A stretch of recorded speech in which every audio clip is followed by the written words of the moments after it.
Andy, this show is brilliant. It's fantastic. And one of the things that I really love about it is it's this intense, fast-paced mystery. There's so much going on, but at the very root of it, it's this coming of age love story about these two people. And you get to see them grow and change throughout all this. When viewers watch this show, what do you hope they take away from the difference in all of the aspects of it?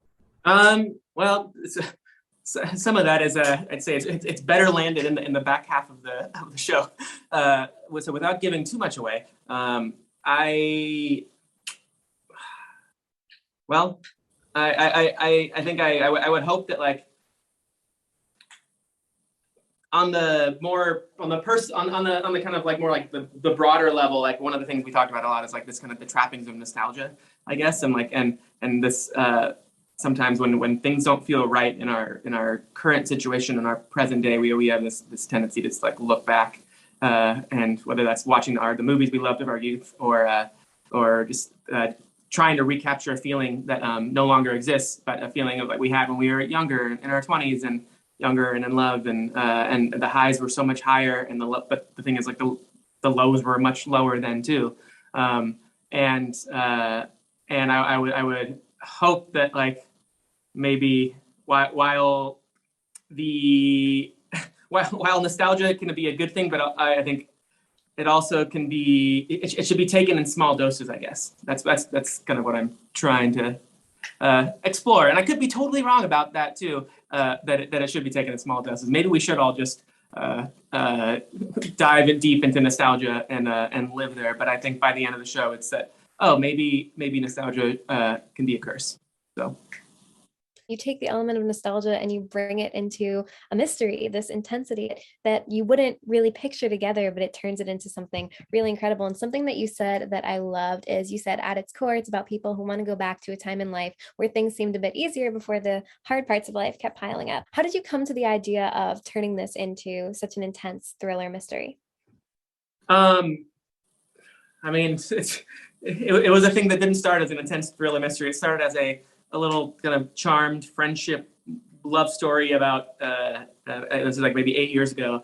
It started as a feature script that I wrote that was not a very good feature, but it involved Sam and his parents going down on vacation, and then Sam strikes up a friendship with this other couple, Emma and Noah, and this was again like early stages of something. Didn't have the mystery element, didn't have any of that stuff, and ultimately, there's nothing really that resembles that script at all, except that like the core of those characters remained kind of intact. As I would go back and every year like look at that script and then blow it up and then try like different ways into it, and then I realized, whatever 7 years later, that I was not only looking at like the relationships that inspired that story, but also that script itself through this kind of nostalgic lens.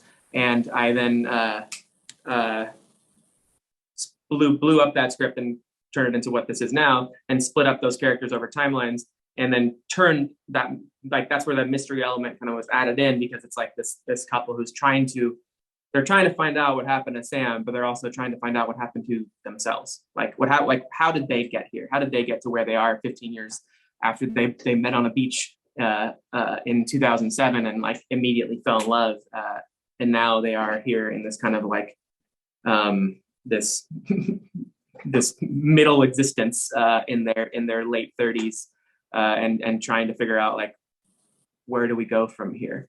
So I feel like the mystery is kind of baked into that in a way. So. I love it. Now, you talk a lot about how the characters were when you were thinking all this up. Do you think they've evolved from script to screen, and how have they done that? Oh, totally. I think that like I feel that this is from all the conversations we had with the actors too, and when Ben Sinclair, the director, and I, when we met with everybody beforehand, before like anyone was even cast, like it was always I'd always say that I would hope that they by the time we get going, they know the characters better than I do, and across the board, I feel like they did, and I would kind of just defer to them on things. And so like I always looked at like the script as like a jumping off point, but we always like wanted to keep it alive and keep everybody like on their toes and keep us on their toes. And so my favorite moments of the whole show are all things that I think that like are so specifically brought by Cristin or Will or Luis or Skyler or Nina or Gabby. Like it's stuff that they brought on themselves, and not something that like I typed into a script at 4 a.m.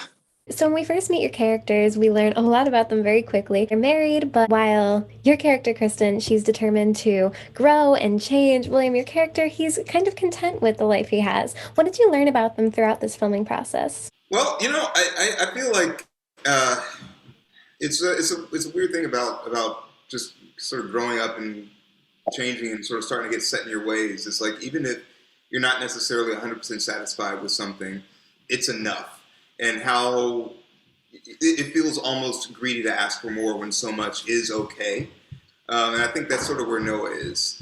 I think that he feels like, like, yeah, maybe not everything's perfect, but things are all right, and wanting to sort of just live in that space. But there's also something to be said for wanting to do a little work to sort of improve those areas of your life, especially as they pertain to your partner, and so it's like those. I think there's something like maybe like mildly noble in being like, I've got my hump that I should be satisfied with. And I think there's also a deficit in not wanting to improve something that could stand to be improved. And that's where I sort of think Noah is. Yeah, and I think that Emma, like, something I found really fascinating about their dynamic as a couple was that they're like, it's not working, but they're sort of in that stage where they're each other's best friends.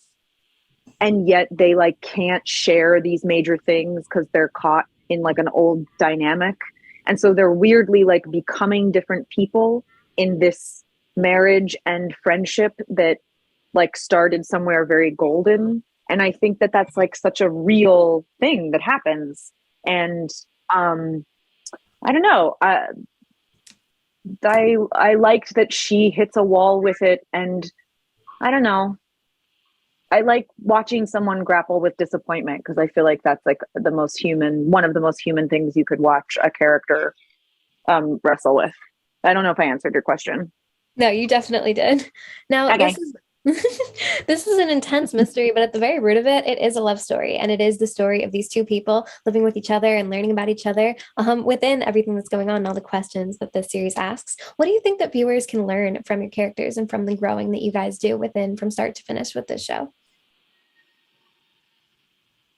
I don't know what they could learn. I think the greatest hope is that like you make things that maybe help someone reflect their own thoughts, or like that you want to bring them like joy and escapism and laughter, but that also like, I don't know, maybe they watch a scene of this couple and it makes them think about their own relationship in a way that maybe they wouldn't, and would make, I don't know, like shift their consciousness in some way. I mean, I know that sounds kind of like highfalutin and ridiculous, but like, I don't know. I think that's like part of it all. That's like a hope. Or they can just watch us like pratfall and fart. It's also, both are equal in my book. Yeah. Yeah. Farts are important too. Yeah. I think I'm at this place where I just don't really. I never really hope so much for people to learn from stuff as much for I just hope for people to be affected in some way. Yeah. I'm basically just echoing what you said, Cristin, but it's just like I think I've never thought of myself as someone who's able to like impart lessons in any form or fashion whatsoever. So the most I can hope is that, like Cristin said, people see a reflection in what we're doing in their own lives and just sort of react to that and decide if they need to respond or not. This show is incredibly intense. There's a lot going on, a lot of stunts, a lot of things falling everywhere. What was the filming process like? It was hot. Yeah, it was hot. It was a bit like being shot out of a t-shirt cannon, like into a sweaty chest. Basically. That's a visual. Yeah, that's about what it felt like. And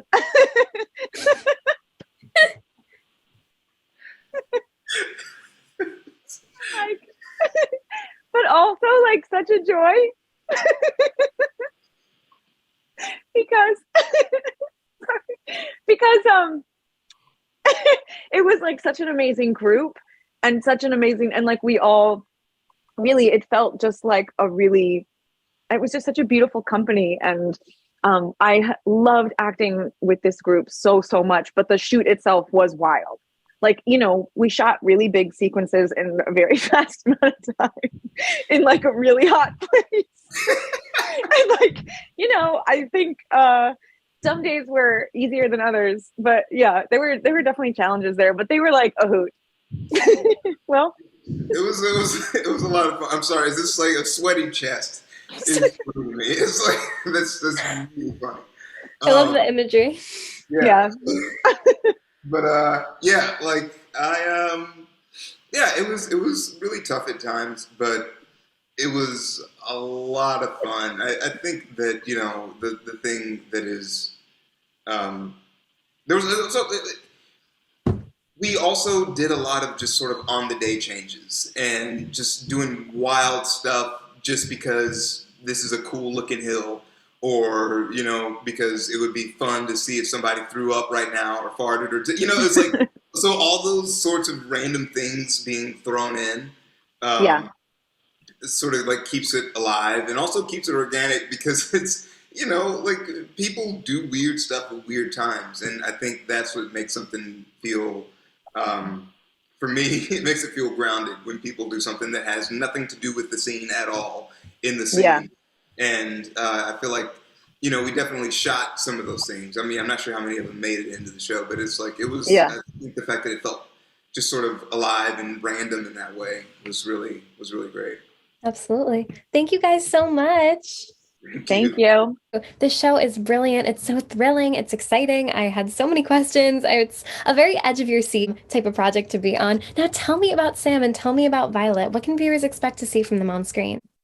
Yeah, I mean, we meet for the first time. You see us meet for the first time on the show. And yeah, I mean, we're both on vacation. Violet's going through a lot right now, and she kind of discovers something that brings her to Mexico and to this vacation. I don't want to say any spoilers, but she's very focused on that. And Sam kind of comes in and kind of like swoops her off her feet a little bit and just comes along for the journey. But yeah, Skyler. I felt like Sam got swooped off of his feet by Violet, but other than that, yeah, that was kind of as much setup as we can do without giving too much away. There's a lot of intense scenes in this project. There's a lot going on. What was your preparation process like in getting into these roles? I just remember constantly being like, Nina, like, we should prepare, and Nina being like, I never prepare, like, I'm just gonna wing it, like, I really love to do the bare minimum. I think I remember it being the other way around. I don't think we it was pretty like, we spent a lot of time together, and that we kind of like organically, like, filming was really a unique experience because we were sort of living that life of just like in this tropical place and like all of us very far from home. And like, you know, all we had was each other. So it was a lot of hanging out and just kind of organically developing that sort of chemistry and back and forth. And that's really, in terms of like preparation, that's really, because it was a pretty like breakneck pace. We had so much to do in such a short amount of time, and lots of like big like stunt sequences and visual effects sequences. So it was kind of a lot of on the go training, I guess. And, yeah, we also, I had like a month or two before shooting to kind of prepare. So I tried to do the most I could do on my own. But then when Sky and I did meet, it kind of fell together pretty quickly. We already had pretty solid banter. And then again, because we're meeting for the first time on the show, it kind of worked out perfectly because we were getting to know each other in real life as we were getting to know each other on screen. And the first like scenes we shot were us meeting for the first time. So it like was kind of perfect for our schedule, which was really nice and helped a lot with the preparation. I think it makes it a lot more real in the performance when you guys are kind of having that budding friendship. I absolutely love it. Is there any specific part of the show and your performance that you're most excited for viewers to see? There's so many like fun little bits that, I mean, it was such a great collaboration with like our directors and with our writer, and we kind of got to come up with stuff on the fly a lot. So there's like a lot of little things that I'm excited to see if they made it in or if they didn't, but just like a lot of like flyaway lines. And the ending, I think, is going to be really cool to see on screen, and also working with like the whole scene with like Luis Guzman. So I think that'll be fun too. I was going to say the ending as well is so often like we are filming in these incredible locations where you're not like looking at the scene, you're just kind of thinking about what the moment is emotionally and like what it is for the characters, and you're not really aware of like where you're going to be physically as much. And then we get to these crazy places to shoot, and it would always be like, whoa, this is incredible. And so I'm really excited kind of as a viewer to like see that translate on camera, because you don't really have a sense of like how epic of a backdrop it was in terms of the setting. And then every time I get a peek at the monitor, I remember thinking like, oh man, this is going to be pretty cool. This is not what I realized we were doing. Now, we first meet your characters when they're in the middle of a lot of chaos going on. At its very core, this show is a story of people and human interactions. So to start us off, tell me about your characters. Tell me about Balthazar. Tell me about Luna. What can viewers expect to see from them on the screen?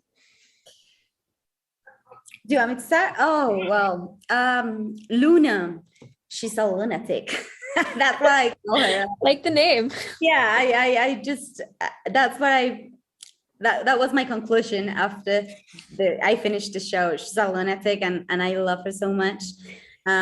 She's not just a concierge in the hotel, but she's like a key, for all the events that developed in the show. So she holds information, and that's her power.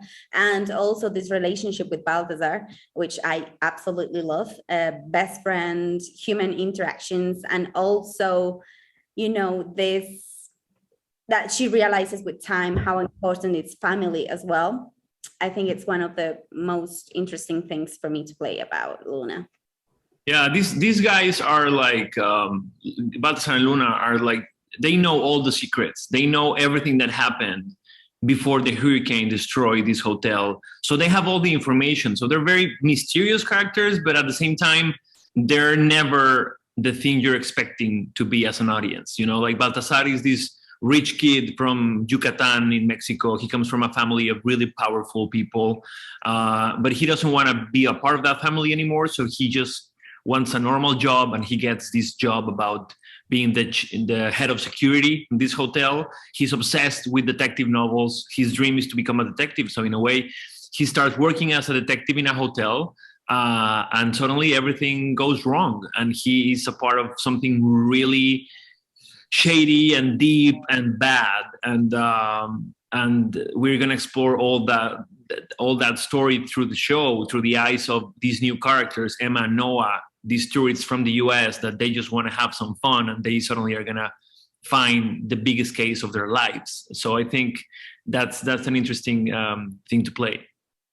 Now, Andy was talking about the development of characters from script to screen and the way that you guys have sort of taken a journey with these characters. How do you feel that your characters have evolved from when you first started filming to the end? And what did you learn about them in the process? I think it was really cool that we had the opportunity to play these characters through the course of 15 years. That's not very common. It happened to Gabby, to Nick Offerman, and to me. And that's incredible. It's not just about the aging process of the skin and the prosthetics and the makeup. It's about what changes inside you. Like, how's your energy different with the pass of time? How's your motivations different? And that's also a big theme of the show. Time. Like time destroys everything and destroys relationships and heals relationships and changes perspective. So I think that's always an interesting topic to play with. Yeah, for myself, it made me question love. It made me question friendship. It made me question time as well, how I've changed, because also the opportunity to, like Luis said, the opportunity to play 15 years before and after, it is a completely different person. Yeah. In perspective, you know, I'm not the same person as I was 15 years ago. I sometimes I don't even recognize myself. I'm like, wow, was I that girl? So that's what I thought about Luna, but also Luna, 2007 Luna, for me, it was such a fun journey to play. And whereas the other one it was like Luna with responsibilities, you know, and I also knew that had to show. So that was the amazing part of, you know, when you have these characters with meat that you can enjoy. Now, the underlying theme of this show is that it explores all these different elements of nostalgia and how it can present itself in very unique ways. But the unique part about your characters is, as you were saying, you play them throughout the course of so much time. And by the time you reach the later episodes, they've aged many, many years. What do you think viewers can take away from the conversation regarding your characters specifically and the way that their lives have gone throughout all these changes? I think it's about, as you said, like the nostalgia, you know, like the golden days. Like you don't know exactly when you're living the golden days of your life, which is pretty scary, you know, like, but it's true. You're living a moment that is going to be the golden age of, or even that's what mine does, you know, like mine usually remember things better than they were actually, you know, in reality. So I think it's about playing with nostalgia and also about finding a way of enjoying your present, you know, and having that same level of happiness and joy in every single moment in your life. Yeah, you look different, you feel different, but you know more things. You're in a different place, and that's still enjoyable and joyful, you know. So I think we need to be reminded of that all the time, especially in this moment in life where beauty and perfection is everything, you know. So yeah. I think that's pretty important.